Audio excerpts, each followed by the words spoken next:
Hello, I am very excited to be here for the first live stream on LinkedIn. So welcome. I'm very happy that you're here. I will make sure that I am concise today. I know you're busy, so my goal is to give you high-level ideas that you can use to think about being more connected in 3 different possible ways. If you were listening to the music coming in, that was actually me playing. I used to be a professional pianist, for those of you who know that. So I thought it would be nice to just have that happening while the intro was going. So welcome and let's get going. Let's talk about connection, which I truly believe to be one of the key factors, and I'm sure you would agree with this, in how we communicate. Whether that's speaking in public, giving a presentation, or one-on-one in a meeting, it's all important. So let's think about this. We do not want to either feel like this or for the audience to feel like this. So all of these things are going to make a difference today. And I'd love to start by asking you, if you think about the last speaker that you saw, what do you remember about that person? My belief is that something in there, either good or bad, was either about they connected well or they didn't. And this is the thing and why. So my perspectives, now if you're on mobile, you might not be able to see this, but I truly believe these 5 things are in play. That powerful communicators are not the most polished, they're the most connected. That's what gives you the most power. You can be technically perfect and still totally forgettable if you're not connected to yourself and your audience. And if you're not connected to your own message, why should anyone else be? And I mean, that's an obvious one, isn't it? And yet sometimes it gets missed. Connection is usually more important than confidence. Now, this one will depend. Sometimes it's very important that you do appear polished and confident. However, you still want to have that connection factor going on. And you may be already brilliant at these. My suggestion to you today is that perhaps there's something that you'll hear differently. It's my voice, you're in a different space. So something that you hear, you may go, oh, actually, yeah, I could improve that, or I could think about this one differently. And the final one is that knowledge is everywhere, but connection is what actually brings that knowledge to life. I should stop for a moment and also say that while I'm not looking at chat today and comments, feel absolutely free. Please, I'd love to hear from you and I will reply afterwards. In the future, I'm going to be running more of these, and I'm actually going to have guests on and interview, and I can bring you up on stage if you want to have a chat in the moment as well. And I'll be stopping and looking at chat too, just not today for the first one, while I kind of work out what's going on with the whole thing. But in future, if you're interested, that would be fabulous. And if you'd like to be a guest, please also let me know. I'm going to be running them every few weeks, 3 or 4 weeks. So for high performance, I believe that we need connection to these 3 things: our audience, our content, and ourselves. And I'm going to go through each of these and explain what I mean by that. And first, I'm going to talk about my own history of disconnection. So this was me. I think I was about 10 years old. I still remember those little velvet bows. I used to struggle terribly. I was shy. I was not connected very well to myself. I was not confident. I was a people pleaser massively because of my family growing up. And I was also very afraid, and this carried through into adulthood, of people who were higher up than me. And, you know, I looked up to them and I thought, oh, I cannot ever be that person. I was nervous about them and I was not connected at all. So that is certainly something, disconnection is something I understand very well. Let's start by looking at content and the importance of connection to our content. Now, there are lots of reasons why we may not feel connected to our content. And, you know, I have many clients that they might be in a new role or a completely new organization, and they've got to get up to speed incredibly fast. Sometimes they may have to present And you may know this one, you have to present someone else's slides. Maybe the marketing department has done them for you, or someone's called in sick and you suddenly have to take over the deck and pitch to somebody and you really are not confident around that. That's really hard. All of these things are difficult. Last minute changes. I had a recent client who was going to a huge conference in the US and was very stressed about it. And we worked on the slides and we did everything that we could. We did a lot of mindset, all kinds of different things to do to help. On the plane over there, the marketing department and then the CEO is coming in and changing the slides. And by the time she gets there and she's in her hotel room, she contacts me and she says, I'm all over the place, because her brain had no certainty, because what she thought she was presenting was being changed. So that's an awful example, and yet it's quite common. There can be a new context, so suddenly something's changed in the organization, or you may simply have no time.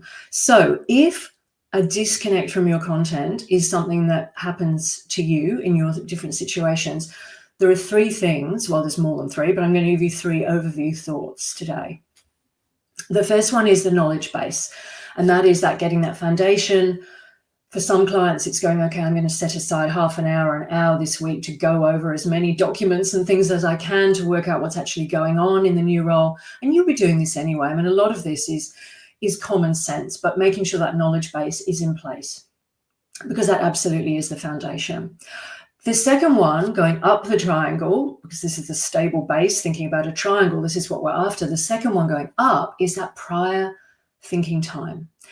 And an awful lot of bad presentations come from low thinking time. I see this all the time. And I used to be exactly like that myself. I was obsessed with getting the slides. Actually, I still like my slides to be nice and neat and make sure everything's aligned, and someone else does that for me now, but I like that to be right. And so the whole aspect of me getting it was not so much about thinking about what did the audience need, what did I need, the clarity. It was just about, I need to get this deck and this thing done. So that prior thinking time, the busier you are, the higher up in an organization you go, often, not always the case, the less time you have to think. And sometimes you don't get the chance to think because you're just literally called into a Teams meeting and it's like, right, you're on. So if that's the case, I suggest the top one, which is that you would choose 1 to 3 words or phrases. And you go, right, what do I need to be in this meeting? How do I need to come across? If I need to present now, how do I need to be? Is it calm? Is it strategic? Is it forward thinking? Is it visionary? And if you can just get those thoughts in your mind or phrases in your mind, and ideally, if you need to, jot them down even on a post-it note or a little bit of paper or anything that you've got to hand, that is going to help to keep you on track when you're in there thinking about that content and how you need to deliver that in a way that serves the outcome that you're trying to achieve. So that's the content connection. Now, I'm going to move on to the audience connection. Now, this is a huge one. I'd not say it's the biggest, but for a lot of my clients who are nervous, and I used to be completely that person, connection to the audience is very, very hard. And if you can see the little dog here, it's like, I laugh when I look at this, but it's so true, because it's like I'm just paddling away as hard as I can, and I'm not looking at you. You're my audience. I don't want to look at you. So if I'm online, I'm not going to look through the lens. I'm going to look at my other screen over here, or I'm going to look down. Now, you can position your webcam now so that you do have, Zoom does that artificially, and there's also plexicam and things where you can get the webcam right in the middle of the screen, which really helps. But a lot of people just don't want to look through the screen. Or if they're in a room, they can't face looking at the audience. So this is a big part of it too. And other concerns as well. I mean, this positional power imbalance, which I mentioned before, used to be huge for me. If we are lower down in an organization, we have a natural tendency, our wiring is to feel less than sometimes, not always, depending on your personality and the personality of those people above you. But often we feel less than, and we have to impress them. And often our job relies on that. So that's incredibly important to get it right. So we're going to be very concerned about that one. there's also the potential that someone's actually out to get you, and that's real. Maybe you got the role that someone else wanted, and they're in that audience, and they're looking daggers at you, and they really want you to fail. That's a shocker, but again, it does happen. That's reality. Some of my clients are happier in front of strangers because it's like, well, if something bad goes wrong, most of the time I can just walk away. I never have to see those people again. That's better for me. Other people find more stress when they're in front of their colleagues, as an example, because the expectation that you think your colleagues have of you, they know you, they expect you to behave in certain ways. So you have that, and you have expectations of yourself. That can get really messy as well. And the other thing I'd like to mention here is that sometimes you may not feel, to do with the whole organization that you're in or the space that you're in, you may not feel safe or seen. All of this inclusion that may not be happening, that is massive for disconnection. And one of the ways really to overcome that, apart from the fact that the organization needs to be changing, is to connect to yourself. And I'll talk about that in the next section as well. The last thing I want to talk about on this slide is a goal-focused mindset. And this is something a lot of people don't think about. But it's interesting to know, you may be conscious of this, that when we are goal-focused, our empathy circuitry is heavily reduced. And you probably know this yourself. When I have a goal in mind, it's like, honestly, I consider myself an empathetic person, but it's like, just get out of my way. I need to get this done. So empathy, forget it. It's not there. Connection to other people, really, it's kind of not there because I'm so focused on this goal. So if you, which you frequently will, I would imagine, if you're presenting or delivering anything, even in meetings, you've got a goal you want to achieve. It's very important to deliberately bring back online the connection, the empathy part with your audience, because otherwise that can just disappear, which is not going to get you what you want. And the second audience disconnect is the very confident. Now, I imagine if you're very confident, you're possibly not on today listening to me or watching the replay, because it's like, no, I don't need this because I'm great. And by the way, if that's you, go for it. I think that's wonderful. I think confidence is incredibly important, and it's a huge factor. Of course it is. I spend a lot of my time working with clients on clarity and working on confidence. However, you may know people, I certainly do, who are highly confident, and this sense of, I'm amazing, I could talk all day. I meet people like that. They say, what do I do? And I tell them, and they go, oh, love public speaking. I could speak all day. And sometimes, not always, sometimes I go, oh, that's wonderful. And I'm sure there's a huge benefit for everybody. But I sometimes will get that sense of, you might be loving that. I'm not so sure how the audience is going with that one. So there is that sense that if people are too confident and they love the sound of their own voice, yeah, maybe not so great in terms of audience connection. So you can be technically perfect and highly certain, and I'm coming back because I just think that dog's just so sweet, is that arrogance, and of course in Australia, that's a really big deal. Like anyone who's above themselves, it's like, no, we generally don't like it. Or low consideration for the audience is definitely going to break that connection. So some of the solutions is, and again, the bottom one, I start from the bottom. What do they need and want as an audience?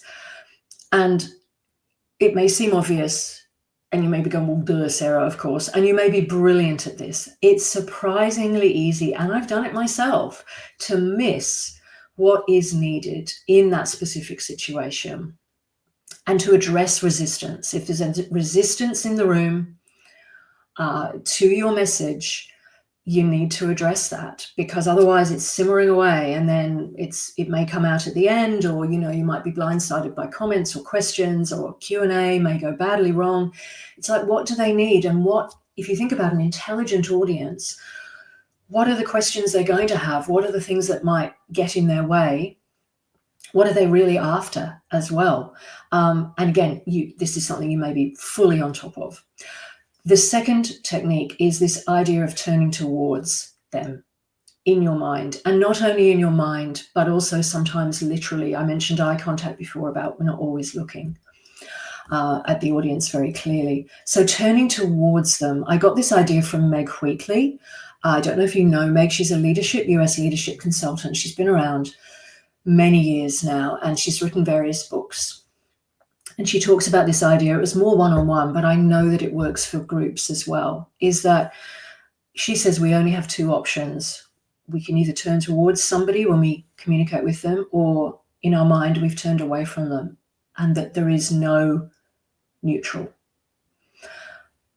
I find that a fascinating thought, and it's made a big difference to me to go, right, I need to remember to turn towards the audience. I mean, even today doing this is new to me. I will naturally turn towards you, but it's something that I might have had to consider in a previous era. And if you think about it, if you're in the office and somebody walks down the corridor, you go, oh, here's Barry. Oh, no, can't be bothered with Barry. Barry's an idiot. You turn away from Barry, and it's subconscious. You don't really, or maybe conscious, but you don't even think about it.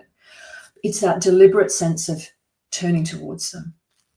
And then preparing a good opening is a great one for audience connection. If you know what you're trying to do at the start and you're happy with the opening, that's often when we're most stressed.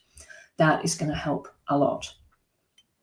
To make sure that your opening is nailed, and you may even want to almost memorize, or even memorize, although still have them down.